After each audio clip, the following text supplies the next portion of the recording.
Dahil nasa harapan ka na. Yung araw na yan, nasa likod yan kanina eh.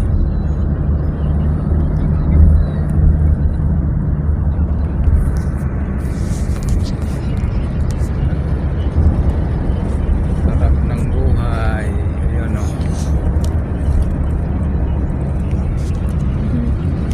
Nice one.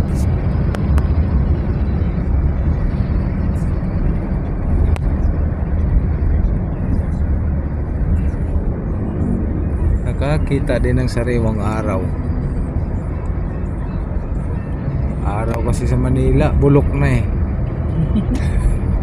Dito sariwa oh.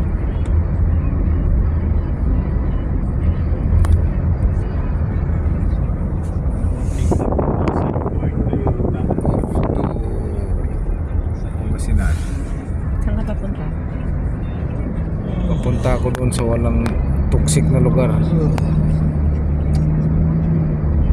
Walang pollution.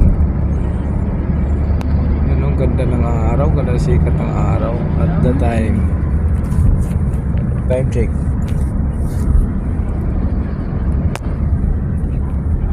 Namis, ang ganda nga ng 6:47.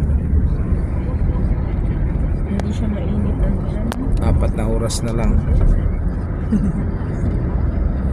4 na oras na lang. Tama na naman. Natawa naman ako dun sa Tama na